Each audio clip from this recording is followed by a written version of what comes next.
이 사건은 2019년 5월 27일에 제주도에 있는 한 경찰서 지구대에 한 남자가 찾아와서 우리 형이 이틀 전부터 연락이 전혀 되지 않고 있다. 이러면서 이제 신고가 되면서부터 시작이 됩니다. 그 형이 사라진 날이 그 이혼한 전처와 6살 아들을 만나기로 한 날인데요. 이 강 씨 같은 경우는 2년 만에 자기 아들을 만난 겁니다. 그러니 얼마나 들떠 있었겠어요. 그래서 이제 약속 장소로 가면서 차 안에서 흥얼흥얼 노래까지 하게 됩니다.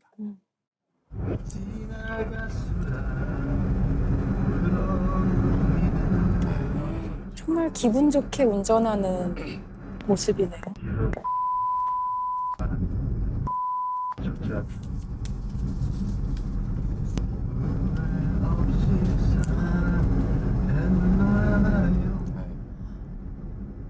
음성만 들어도 아이에 대한 너무 애틋한 마음이 느껴지거든요. 2년 만에 아들을 만나니까 얼마나 기분이 좋겠습니까. 5월 25일 저녁 8시에 아들을 잘 만나고 있다라는 영상통화를 한 후에 그다음 갑자기 연락이 두절이 된 거죠. 경찰은 이제 이 상황에서는 이 강 씨의 마지막 휴대폰 위치 추적을 할 수밖에 없겠죠. 그 주변을 전부 그 수색을 하고 나중에 CCTV를 이제 추적한 끝에 제주도에 있는 한 마트에 세워져 있던 강 씨의 차를 찾기는 했어요. 그러나 그 주변에 강 씨는 없었고요. 자, 그러면 뭐 이 상황에서 경찰이 꼭 만나야 될 사람 하나 있죠. 전처. 바로 이 사람입니다. 고유정입니다. 아, 정말. 전 남편 살인 사건 피의자 고유정이 검찰로 송치됐습니다. 살해와 사체 손괴 등의 혐의로 검찰로 송치되는 고유정은 범행 이유를 묻는 질문에 굳게 입을 다물었습니다. 왜 죽이셨습니까? 왜 죽이셨습니까? 우발적 범행 맞나요?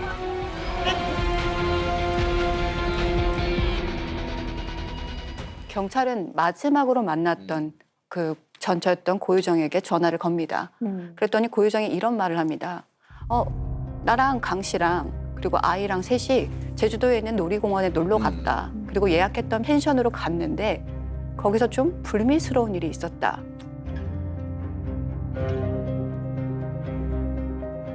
성폭행 당할 뻔했어요. 얼마나 소름 끼치고 무서웠는지 알아요? 아기 때문에 저는 살았어요. 강 씨는 성폭행을 시도하다가 펜션에서 나갔어요. 설레는 마음으로 아들을 만나러 간 사람이 펜션에 아이랑 그렇게 함께 있는 공간에서 아이 엄마를 성폭행하려고 했다? 조금 이해가 가지 않는 상황이에요. 성폭행 미수미 폭력으로 고소하겠어. 네가 인간이냐? 이렇게. 고유정이 메시지를 발송하고 정확히 2시간 뒤 미안하게 됐다. 내 정신이 아니었죠. 너 재혼했다는 사실도 충격이었고 어쨌든 미안하게 됐다. 고소는 하지 말아줘라. 내년에도 취업해야 되고 미안하다. 이 강 씨가 저렇게까지 사과를 하는 걸 보니까 둘 사이에 뭔가 일이 있었긴 있었나 보다 하는 생각이 들어요. 그런데 이 펜션 주인이 이 고유정이 퇴실하는 걸 좀 봤는데 좀 이상하긴 했대요. 뭐가 이상하다는 거죠? 고유정이가 여행용 캐리어도 소지하고 있고 그거 이외에도 종이 박스를 2개 정도 손수레에 싣더라는 거예요. 그래서 차로 옮기더라는 거고요. 그다음에 종량제 봉투 3개를 또 차에 싣고 그러니까 이제 펜션 주인 입장에서 그거 놔두고 가라 우리가 치우겠다 이럼에도 불구하고 굳이 같이 차에 싣고 가더라는 거예요. 인근 그 방범용 CCTV를 찾아보니까 고유정 그리고 강 씨 그리고 아이가 들어가는 모습이 확인이 됐습니다. 네. 그런데 강 씨가 나오는 모습은 없어요. 들어가는 것까진 찍혔는데 나올 때는 그러면 두 사람만? 네.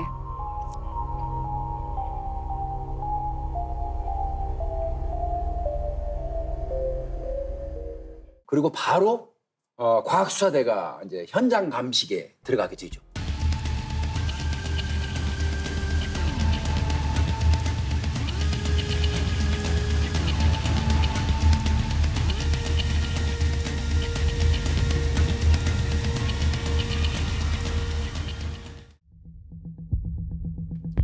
이게 당시 그 펜션 구조인가요? 구조네 저기.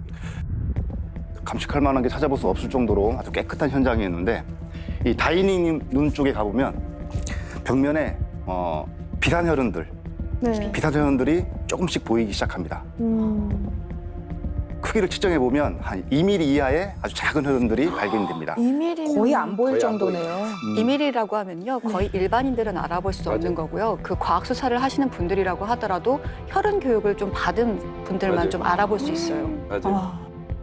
지금 이 장면이 지금 그 현장 실제 모습인가요? 예, 이게 현장 감식을 하고 있는 부서입니다, 저희가. 그냥 눈으로 보기엔 정말 좀 깨끗하게 정돈이 돼 있네요. 그건 근데 저 표기해놓은 거죠? 스티커 붙여놓은 건가요? 그렇죠. 혈흔 날아간 발량을 화살표로 이렇게 붙여놓은 상태입니다.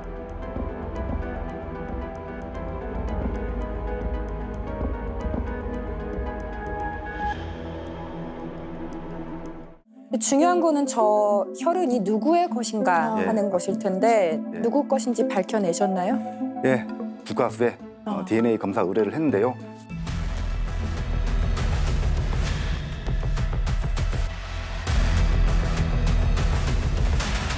현관 예. 중문 안측의 일부분에서의 혈흔에서만 고유정의 DNA가 나왔고요. 벽면 서측, 천장, 욕실, 밥솥, 다이닝룸, 거실, 현관 이 모든 데에서 피해자의 유전자, 강 씨의 유전자가 검출이 되었습니다. 근데 이 정도 나왔으면 이제 바로 체포해야 되는 거 아닌가요? 그렇죠. 경찰은 CCTV와 또 DNA 증거를 확보를 했기 때문에요. 고유정, 강 씨의 전처를 바로 긴급 체포합니다. 형사들이 한 아파트 지하 주차장에 들어섭니다. 손을 붕대로 감은 여성이 고유정임을 확인하더니 이내 고유정의 손목에 수갑을 채웁니다. 황망하다는 듯 경찰을 바라보던 고유정은 범행 사실을 거듭 부인합니다.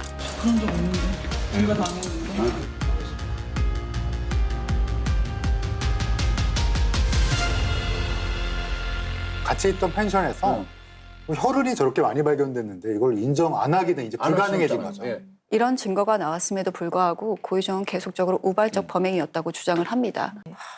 저는 좀 궁금한 게 문자 메시지가 있었잖아요. 아까 저희가 읽었던 게 혹시 그럼 고유정이 보낸 그렇죠. 강 씨인 척을 해서 강 씨의 휴대폰으로 자기에게 문자를 보낸 겁니다.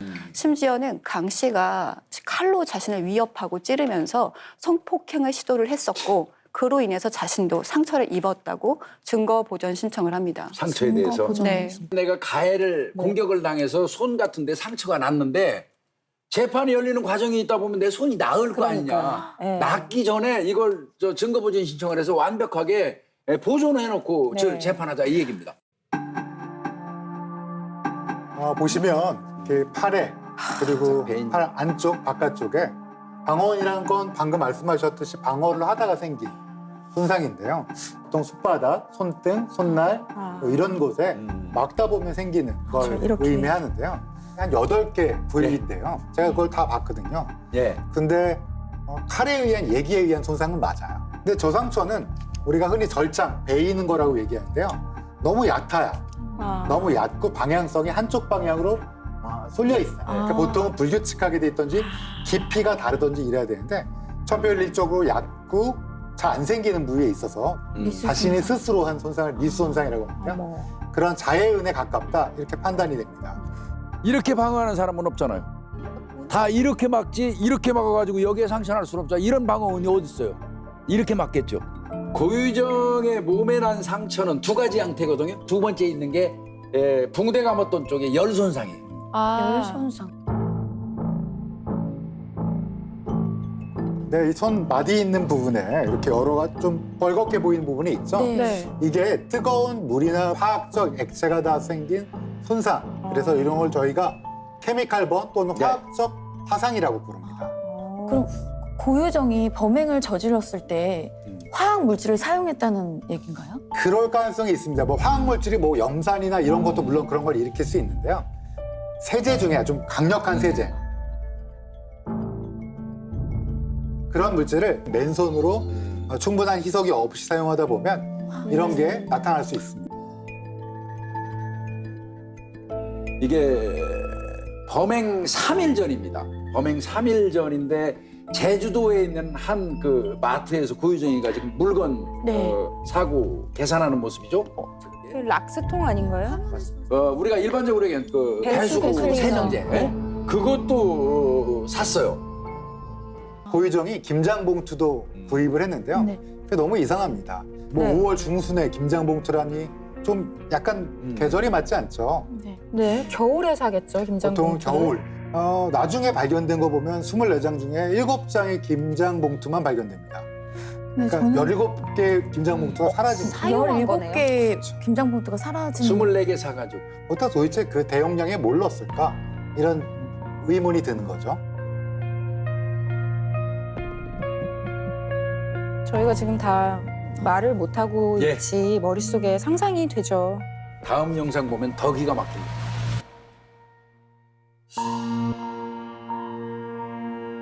이제 범행이 있고 나서 3일 후입니다. 다시 나타나요, 고유정이 마트에. 네. 왜 갔냐? 그 구매했던 하고 표백제가 아마 남았나 봐요. 네. 사용하고 그 일부를 반품하고 간 거. 환불까지요?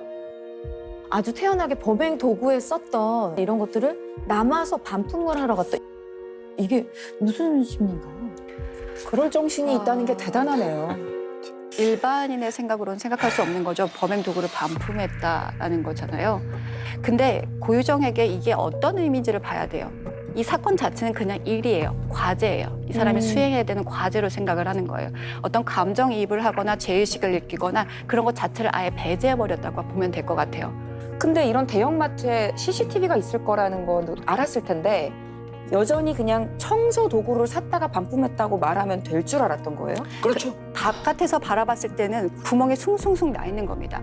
본인이 생각한 부분에서만 치밀한 부분인 거예요. 경찰 조사가 진행되면서 고유정의 범죄가 계획됐다는 것이 드러나기 시작을 합니다. 어머.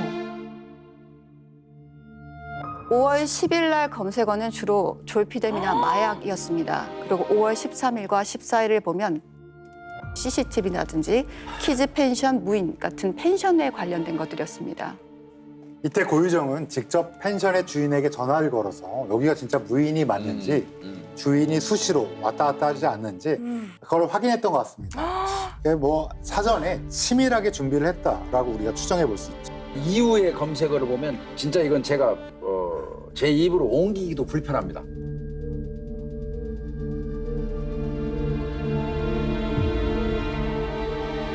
사골 끓이고 쓰레기, 감자탕 뼈 몇 시간, 혈흔 지우는 법, 혈흔 형태 분석, 뼈 강도, 뼈의 무게, 완전한 범죄를 노린 시신 처리 방법을 연구한 게 아닌가 싶어서 정말 소름 끼칩니다. 검찰이 추정하는 범행 추정 시간은요, 오후 8시 10분부터 9시 50분 사이인데요. 그 무렵에 이제 이 고유정이 아이한테 다른 방에 들어가서 절대 나오지 말고 게임하고 있으라고 이렇게 얘기를 했어요.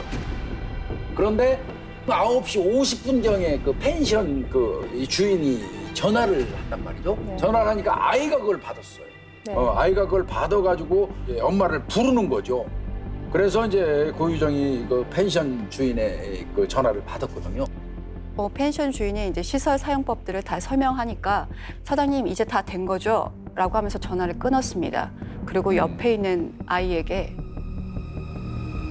물감놀이 했어. 엄마 청소하고 올게. 라고 얘기합니다. 뭘까? 색이 있다는 얘기예요.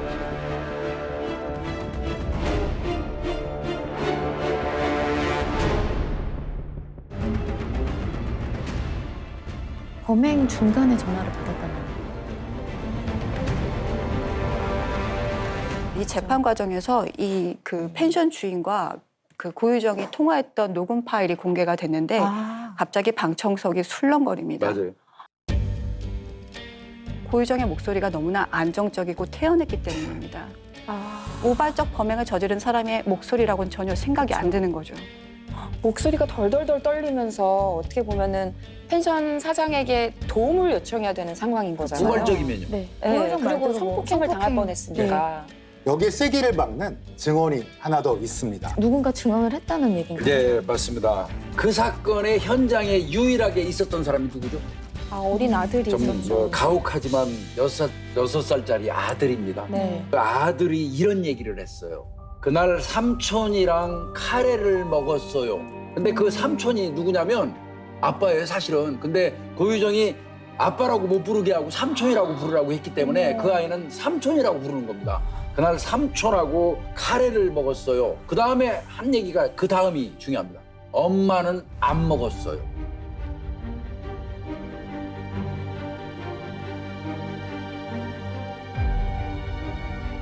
그러니까 당일날 강 씨는 졸피뎀이 섞여 있는 카레를 먹었을 가능성이 압도적으로 높습니다. 졸피뎀을 넣어서 카레를 강 씨에게 먹였고 한거 불른 상태로 만든 후에 범행을 저지른 걸로 추론을 합니다. 그렇다면 이 범행 이후에 고효정은 어떻게 행동을 했나요? 예. 범행 다음 날 아침에 아이를 친정에 맡겨요. 그리고 고유정이 27일 오전 11시 30분에 펜션을 퇴실합니다. 퇴실할 때까지 1차로 시신 훼손이 있었을 것으로 추정을 하는 겁니다. 펜션을 나와서요, 그 인근 쓰레기통에 저 물건을 버리는 것이 CCTV에 잡혔는데요. 저기 범행과 관련된 물품으로 추정을 하고 있습니다. 그 다음 날에는 제주 한 모텔에 묵습니다. 모텔 주인의 말에 의하면 고유정이 여행 캐리어를 끌고 계단을 힘들게 올라갔다고 합니다. 이곳에서 이미 숨진 강 씨의 핸드폰으로 아까 보셨죠? 성폭행해서 미안하다라는 조작 문자를 보내게 됩니다. 그 다음 날에요, 제주도 그 여객선에 차를 선적을 합니다. 고유정이 그 제주 출신이기도 하고요. 친정도 제주에 있다 보니까 자주 제주를 왔다 갔다 하긴 했는데 배를 사용한 것은 이번이 처음이었습니다. 비행기는 상당히 그 까다롭잖아요. 짐 검색. 같은 것도 네. 확인이 네. 있고 그래서 까다롭고, 배는 그렇게 좀 까다롭지도 않은 데다가 차체 들어갈 수 있지 않습니까? 네. 배에는. 그리고 또 한 가지 다른 목적이 있는 것 같습니다. 그날 밤 배 갑판의 CCTV에서 고유정이 목격이 됐는데요. 캐리어에서 뭔가를 꺼내서 5번이나 바다에 뭔가를 버린 모습이 포착이 된 거예요. 추후에 고유정 그게 피해자 강 씨 시신의 일부라고 인정을 했습니다.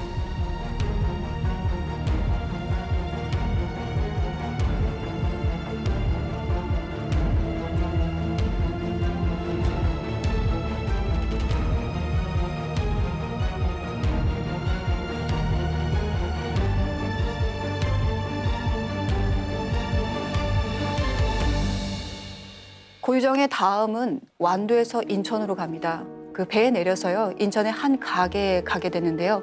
이때 구입한 물품이요, 방진복, 신발 커버, 아마 시체 훼손을 위해서 구입한 물품이라고 생각이 드는데 1차 시체 훼손 때 아마 내가 어떤 부분에서 부족한 물품이 있구나라는 걸 확인을 했을 거예요. 그래서 추가 구입을 한 걸 겁니다.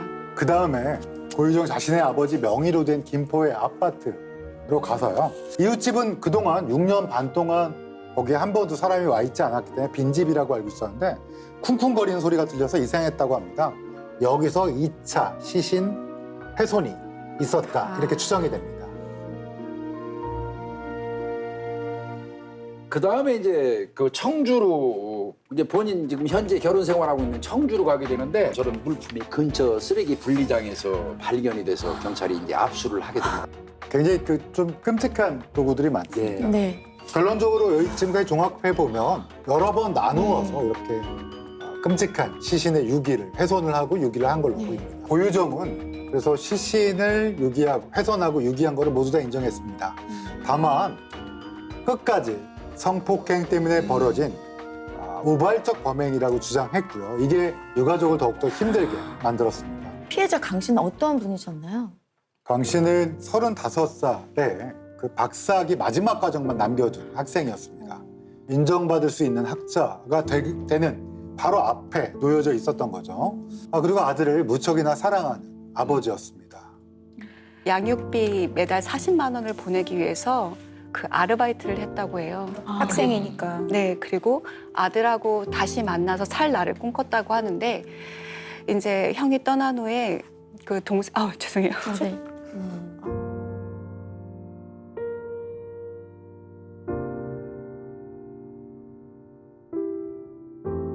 그 동생이 형이 떠나고 나서 방을 정리를 하는데 아들의 그 아주 오래된 장난감 그리고 아들한테 주려고 모아놓은 그림책이 있었다고 해요. 그래서 동생도 마음이 많이 아팠다고 합니다. 강 씨가 아들을 향한 마음이 어땠는 거를 단적으로 보여주는 그 영상이 하나 있는데요. 재판정에서 담당 검사가 사형 구형을 요청하면서 보여준 CCTV 영상입니다. 사망 당일날 제주도의 한 놀이공원에서 처음 만났을 때 같습니다. 아들을 향해서 바로 가가지고 덥석앉는 게 아니에요.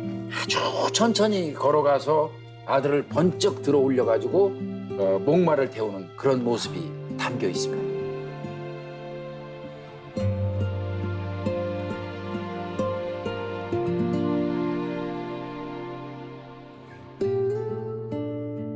검사는 이렇게 말했습니다. 2년 만에 아들을 만난 아빠의 심정은 어떨까? 와라 끌어안을 것 같지만 아버지는 서서히 발걸음을 옮기며 아들에게 다가간다. 훌쩍 커버린 아들의 모습이 낯설었는지 언제 저렇게 커버렸나 하는 후회와 자책을 느꼈을 것이다.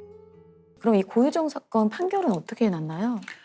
모든 정황이나 증거가 그 고유정의 계획적인 살인이라는 것이 사실 한 방향으로 네. 가리키고 있잖아요. 그래서 실신 없는 살인임에도 불구하고 무기징역이 이제 선고가 됐습니다. 법의학자로서 그 시신을 끝끝내 찾지 못했다라는 거에 참 안타까운 마음이 들고요. 시신이 없기 때문에 이분이 평소 쓰고 다니시던 강 씨의 모자에서 머리카락 7개와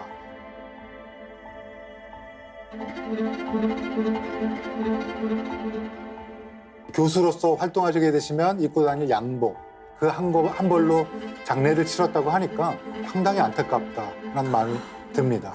피해자의 유족들은요, 사망 후에도 끝없이 그 피해자의 흔적들을 찾게 됩니다. 강 씨의 동생이 강 씨의 그 블랙박스 한 달치를 아마 확보를 해서 봤나 봐요. 그랬더니 형이 집과 그 학교만 왔다 갔다 했는데 유일하게 외출한 날이 고유정과 아들을 만난 5월 25일이었습니다.